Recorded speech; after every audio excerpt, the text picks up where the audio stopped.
तमसो मा ज्योतिर्गमय।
जिसे तुम आदर्श कहते हो मैं उसे पागलपन कहता हूँ।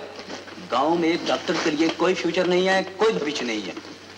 एक दिन तुम पछता कर वापस आओ और तब जिंदगी के सबसे कीमती बरस बर्बाद हो चुके होंगे। देखो आनंद, तुम्हारी काबिलियत और मेरी पहुंच, अगर हम दोनों मिलकर बंबई में प्रैक्टिस शुरू करें तो 2 ही साल में माला माल हो सकते हैं। बहरहाल तुम्हें व्यापारी बनना चाहिए था, डॉक्टर नहीं। मैं तो बस इतना सोचता हूँ कि गांव को मेरी ज्यादा जरूरत है। क्यों मुझे ये तकलीफ दे रही हो? नया असिस्टेंट आने वाला है, उसे ये पता नहीं चलना चाहिए कि डॉक्टर खुद बीमार है। वो भी एक डॉक्टर है। 2 दिनों में उसे पता चल जाएगा कि ये डॉक्टर 4 दिन का मेहमान है। तुम ऐसी अशुभ बातें करके हमेशा मेरा दिल दुखाते रहते हो। कितनी बार कह चुकी हूँ, जब तक मेरी सांस में सांस है मैं अपने से पहले तुम्हें इस दुनिया से नहीं जाने दूंगी। सुकंती, मैं तेरे दिल के दर्द को समझता हूँ। औलाद के न होने ने तुझे इतना कठोर बना दिया है, लेकिन मैं कहता हूँ तो क्या हुआ? परमात्मा ने हमें ऐसे नेक पेश में डाला है कि मन साफ करके देखे तो हर बच्चा अपना बच्चा लग सकता है। मैं हाथ जोड़ के कहता हूँ सुकंती, पैसे को इस तरह दांतों में दबा रखने की आदत छोड़ दे और इन आखिरी दिनों में मुझे परलोक की चिंता कर लेने दे। तुम न जाने मुझे कितनी गिरी हुई औरत समझते हो। मैंने तो अपनी जिंदगी तुम्हारी देखभाल में बिता दी और अब भी फिक्र है तो सिर्फ तुम्हारी। भगवान ना करे कल ये डिस्पेंसरी बंद करनी पड़ जाए तो, और 5-10 साल जो जिंदगी के काटने वो गलियों में भीख मांग कर काटोगे क्या? अच्छा, रो नहीं। सामान ऊपर ले जाओ। डॉक्टर आनंद, मैं डॉक्टर प्रसाद की धर्मपत्नी। जी नमस्ते। आओ पहले डॉक्टर साहब से मिलिए। वेलकम डॉक्टर आनंद। डॉक्टर प्रसाद। डॉक्टर साहब को सर्दी लग गई है, मैं खुद ही इन्हें उठने नहीं दे रही हूँ। अगर मेरे लायक तो सेवा। नहीं, तुम फिक्र मत करो।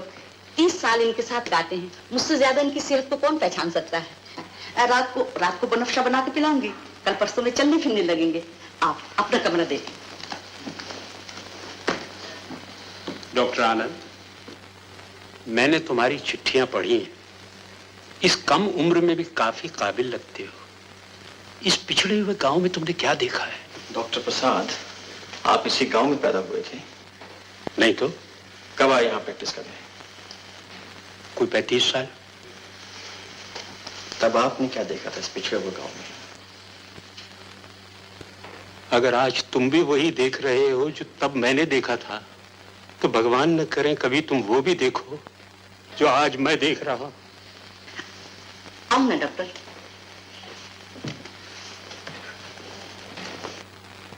डॉक्टर साहब पिछले 20 साल से कंपनी की रजिस्टर्ड डॉक्टर हैं और ये हमेशा याद रखना, उनके अलावा इस इलाके में कोई दूसरा डॉक्टर अपनी प्रैक्टिस नहीं कर सकता। अगर डॉक्टर साहब खुद चाहें अपनी मदद के लिए जितने चाहे असिस्टेंट रख सकते हैं। तुम्हारा कंपनी से कोई ताल्लुक नहीं, तुम्हें तनख्वाह मैं दूंगी। मालूम है मैं कितनी? 250 रुपए। इस गांव में एक दिन रहकर तुम्हें मालूम हो जाएगा कि 250 कितनी बड़ी रकम है। अगर खर्च करना भी चाहो तो नहीं होगा, क्योंकि खाना पीना मुफ्त है और रहना भी मुफ्त। क्यों, कैसा लगा अपना कमरा? बहुत बढ़िया है। सुनो, अगर तुम उस शराबी जगन से बचकर रह सको तो मैं कहती हूँ हर महीने 200 रुपए बचा लेना तुम्हारे लिए कोई मुश्किल नहीं। जगन? हाँ हाँ, डॉक्टर जगन, अपने डॉक्टर साहब का दूसरा असिस्टेंट। ये पास वाला कमरा उसी का है।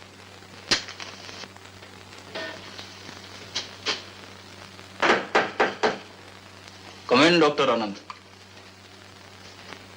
कमरे में लाइट नहीं है? हद हो गई, पता ही नहीं चलता कब अंधेरा हो जाता है। Doctor Jagannath Kothari. You can call मी जगन। बिना देखे आपने कैसे जान लिया कि मैं डॉक्टर आनंद हूँ? गांव में कुछ देर रहने के बाद लोग दरवाजा खटखटाने की जरूरत महसूस नहीं करते, और मुझे मालूम था कि शहर से एक नया डॉक्टर आने वाला है। पहले पहले बदबू आएगी, बाद में आदत पड़ जाएगी। इसके अलावा यहाँ कुछ मिलता भी तो नहीं, और अगर मिले भी तो हमारी जेब को उससे क्या वास्ता? कितना पानी? नो थैंक यू, मैं पीता नहीं। नहीं तो जिंदगी कैसे कटेगी? मैं यहाँ काम करने आया हूँ। काम? सेवा? आनंद, to you I wish you all the luck. Doctor Jagan, क्या आप यही डॉक्टर जगन्नाथ कोठारी हैं, MBBS Bombay, MRCOG London? Medical who's who. इसके साथ तुम क्या कर रहे हो? जिनके साथ मैं काम करता हूँ उनके बारे में जान लेना पसंद करता हूँ। उनके बारे में जान लेने से बेहतर है डॉक्टर आनंद उनको जान लेना। घबराओ नहीं, बहुत वक्त मिलेगा, जान जाएंगे हम एक दूसरे को। मेरे लिए अभी ये जान लेना बहुत जरूरी है।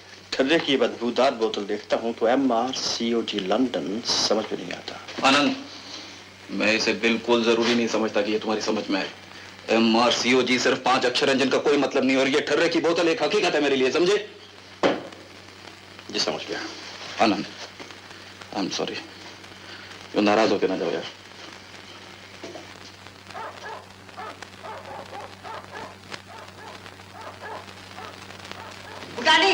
Good evening madam, good evening. देख रहे भूटानी, तू इस घर में रोजा में मना नहीं करती। हाँ। जगन के साथ बैठ के जुआ खेल, शराब पी में मना नहीं करती, लेकिन आज एक नया असिस्टेंट आया। अगर तुम दोनों ने उसे बिगाड़ने की कोशिश की तो? मैडम कुछ तो लिहाज करो। अरे 7 बेटियों का बाप हूँ, भला मैं किसी को बिगाड़ सकता हूँ? 7 बेटियों का बाप कब से हो गया तू? हाँ, मैडम 6 तो आप जानती हैं, बस 7वीं आई। भगवान, तुम जैसे लोग हैं जो इस देश का बेड़ा गर्क कर रहे हैं। सरकार चिल्ला चिल्ला कर कह रही है कि फैमिली प्लानिंग करो, और तुम हो कि आबादी बढ़ाते ही जा रहे हो। मैडम कसूर सब ऊपर वाले का है। अरे जिस दिन एक लड़का भेज दे बस उसी दिन मैं फुल स्टॉप कर दूं। वो लड़का भेजता नहीं है और मैं फुल स्टॉप करता नहीं हूँ। अच्छा मैडम, वैसे तो तुम ठीक कहती हो, घर में जरा आबादी ज्यादा हो गई है। कहो तो 2-4 यहाँ भेज दूं, जरा यहाँ सोना सोना सा लगता है। मैडम, अगर तूने ऐसा मजाक फिर किया तो घर में कदम नहीं रखने दूंगी, सुना? Madam I am very sorry, माफ कर दो मैडम, वेरी सॉरी। कर दो, वेरी सॉरी का बच्चा। ले यार आज का कोटा दबा गया। अरे यार ये विटामिन टैबलेट का डब्बा है। इनसे मिलो। आनंद, डॉक्टर शायद तुम्हें बहुत मिलते हैं, लेकिन आसपास के 50 गांव में अगर कोई डेंटिस्ट है तो अपना भूटानी। डॉक्टर आनंद, डेंटिस्ट तो साहब आपको एक आध मिल ही जाएगा, लेकिन आसपास के 100 गांव में अगर औरतों का डॉक्टर मिलेगा तो एक ही मिलेगा, अपना जगह। ये बड़ी वीरान जगह है, यहाँ 2 शाम को मिलकर कुछ गपशप न लगा ले तो वीरानी छाई रहती है। अच्छा ये ले। Thank you. ये इनका गिलास। आनंद शराब नहीं पीता। शराब ही